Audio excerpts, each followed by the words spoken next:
ജീവിതത്തിൽ ആദ്യമായിട്ടാണ് ഞാൻ ഇത്രയും ഫ്രസ്ട്രേറ്റഡ് ആകുന്നത്. അങ്ങനെ ഒരു ഫ്രസ്ട്രേഷൻ മാറ്റാൻ വേണ്ടി ചെറുതായിട്ടൊന്ന് പ്ലാൻ ചെയ്തതാണ് ഈ ആതിരപ്പള്ളി ടു വാൽപ്പാറ ട്രിപ്പ്. ആതിരപ്പള്ളി കഴിഞ്ഞു, ഇനി വാൽപ്പാറയിലേക്ക്. വാൽപ്പാറയിലേക്ക് പോകുന്ന വഴിക്ക് ആദ്യം കണ്ട ഒരു വെള്ളച്ചാട്ടമാണ് വാളർ വാട്ടർഫാൾസ്. സീസൺ ആയതുകൊണ്ടാണെന്നറിയില്ല, ഒരുപാട് വെള്ളമൊന്നുമില്ല ഇവിടെ.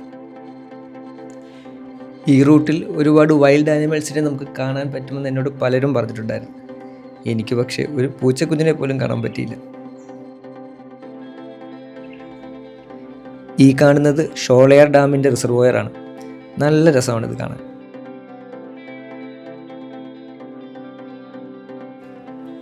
സ്ഥലം കണ്ട് കണ്ട് പോയോണ്ട് മലക്കപ്പാറ എത്തുന്നതൊന്നും നമ്മൾ അറിഞ്ഞില്ല.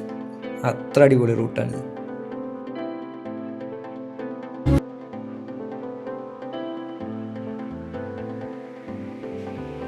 പോകുന്ന വഴിക്ക് പെട്ടെന്ന് തേയിലത്തോട്ടം കണ്ടപ്പോഴാണ് വാൽപ്പാറ എത്തിയെന്ന് പോലും മനസ്സിലായത്. ഒരു മൂന്നാർ വൈബ് സ്ഥലം, പക്ഷെ അത്ര തിരക്കില്ല.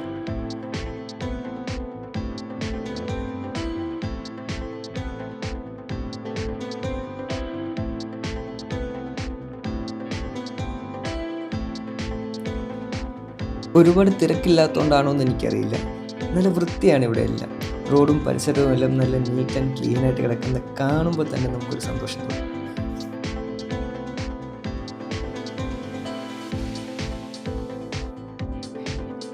ഇതാണ് ഷോളയാർ ഡാം. ഈ കാണുന്ന ഷോളയാർ ഡാമിൻ്റെ വ്യൂ ഉണ്ടല്ലോ, അത് പറഞ്ഞറിയിക്കാൻ പറ്റില്ല.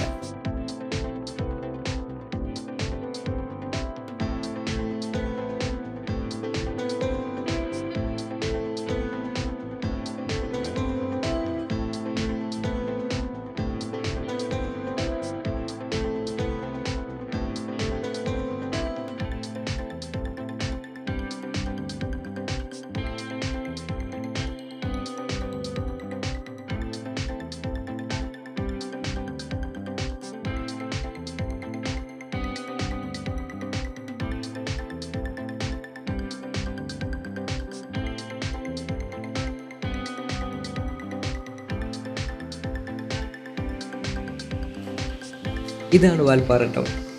ഇന്നെന്തായാലും നമ്മളിവിടെ സ്റ്റേ അടിക്കുക. നാളെ നമ്മൾക്കൊരു സ്ഥലത്ത് കൂടി പോകാനുണ്ട്. അത് ഞാൻ കുറേ നാളായിട്ട് പോകണം എന്നിങ്ങനെ വിചാരിച്ചൊരു സ്ഥലം.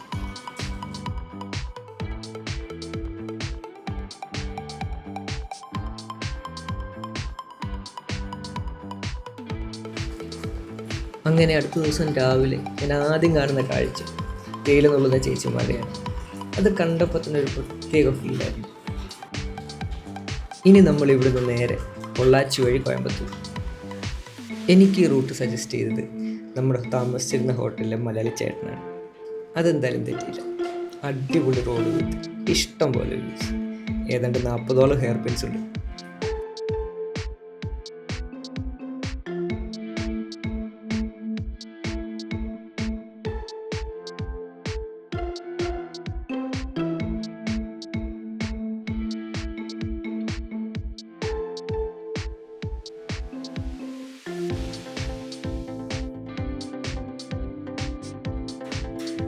മുൻപ് ഞാൻ പറഞ്ഞില്ലേ കോയമ്പത്തൂരിനെ പറ്റി, എനിക്ക് അത്രയ്ക്ക് ഇഷ്ടമുള്ള സ്ഥലമാണ്.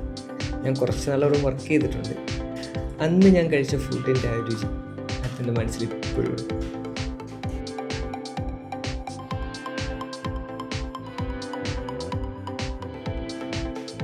ഇതാണ് ഞാൻ കുറേ കാലമായി കാണണം എന്നാഗ്രഹിച്ച സ്ഥലം.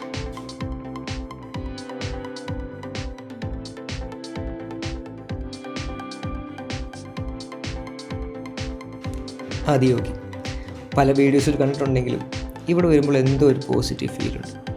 എന്തായാലും നെക്സ്റ്റ് ടൈം അച്ഛനെയും അമ്മയും കൂട്ടി ഒന്നും കൂടെ വരണം.